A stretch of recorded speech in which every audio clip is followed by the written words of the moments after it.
নমস্কার, আমি বাংলার মামাটি মানুষকে অনেক আমার প্রণাম, সালাম, জোহার এবং জয় জিনেন্দ্র আমি সবকিছু জানাচ্ছি। সত শ্রী আকাল জি। আপনারা সকলে ভালো থাকুন, সুস্থ থাকুন। আপনাদের প্রতি আমরা খুব কৃতজ্ঞ।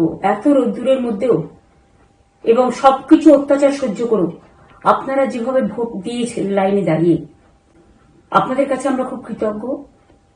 আমি আমার কর্মীদের কাছেও খুব কৃতজ্ঞ, যারা জীবনপণ লড়াই করে অনেক অত্যাচার সহ্য করে সেন্ট্রাল ফোর্স এবং এখানকার ফোর্স সবার যৌথ অত্যাচার সহ্য করেও টোটাল সমস্ত machinery government of India, prime minister, home minister থেকে শুরু করে পুরো গভর্নমেন্ট অফ ইন্ডিয়া এবং 19টা রাজ্যের বিজেপি নেতাদের এবং অর্থ ভান্ডার, শক্তির ভান্ডার, বন্দুকের ভান্ডার নিয়ে যারা বাংলার মানুষকে জব্দ করতে চেয়েছিলেন, জব্দ তারা কিন্তু ভোট বাক্সে হয়ে গেছে।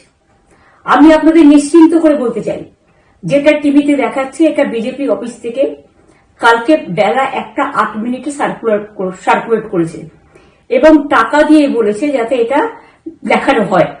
তার কারণ হচ্ছে আমার কাছে স্পেসিফিক ইনফরমেশন এসছে 1:08 আমি কোন একটা প্রেস মিডিয়ার থ্রুতে পেয়েছি এবং সেই ইনফরমেশনে দেখা যাচ্ছে তারা পরিষ্কার বলছে ফোর্সফুলি তোমায় করতে হবে, এটা তোমাকে এর মধ্যে যাওয়া যাবে না। কারণটা আসলে জানেন আপনারা, আমরা 230ও পেয়ে যেতে পারি, 226 ক্রস করবো 2026-এ। মানুষ যে বিপুল ভাবে ভোট দিয়েছে আমার তাদের প্রতি পুরো ভরসা, বিশ্বাস, আস্থা আছে। এবং ওরা কালকে এটা করিয়েছে প্রেসকে দিয়ে, তার কারণ গদি মিডিয়াকে দিয়ে। তার কারণ হচ্ছে ওরা তো আপনারা জানেন ইডি, সিবিআই, ইনকাম ট্যাক্স সবাইকেই চমকায় এবং সেন্ট্রাল ফোর্স যে ব্যবহার কাল করেছে এবং তাতে যে নতুন পুলিশগুলো অ্যাপয়েন্টমেন্ট হয়েছিল যারা আমার হাতে ছিল না, তারা ভীষণ মেয়েদের মেরেছে, বাচ্চাদের মেরেছে।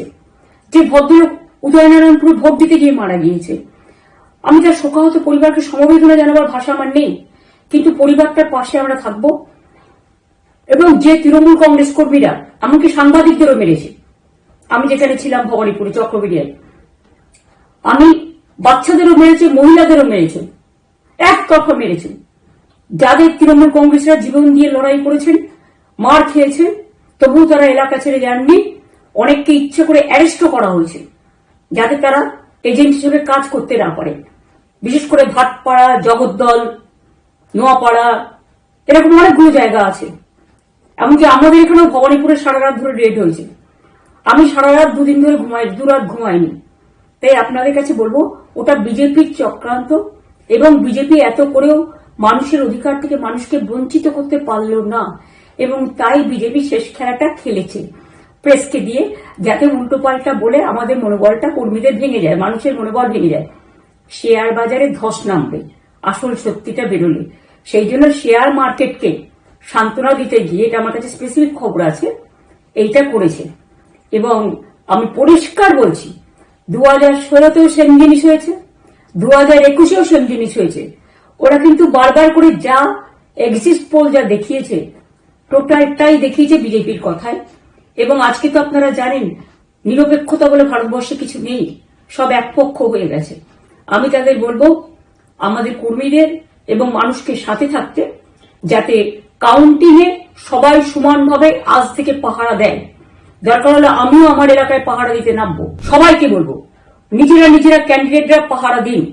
দিনের বেলায় কর্মীদের রাখুন, রাতের বেলায় নিজেরা থাকুন। যেখানে স্টোর করা হয়েছে সেখান থেকে যখন কাউন্টিং হলে নিয়ে যাবে, তখন কিন্তু মেশিন বদলে দেওয়ার সম্ভাবনা ওরা প্ল্যান করেছে। আমি নিজেও কাউন্টিং হলে হানা দেবো বাংলার মানুষকে বাঁচানোর জন্য।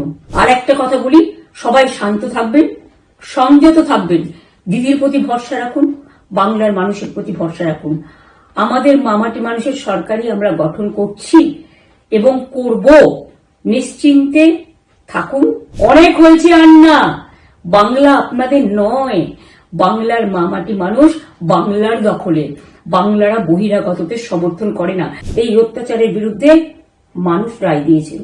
বিজেপি যতই ভাবুন, ভেবেই বসে থাকুন, আর যতই অপপ্রচার করুন, মনে রাখবেন জবাব পাবেন 4 তারিখে সন্ধ্যের মধ্যে। অপেক্ষা করুন।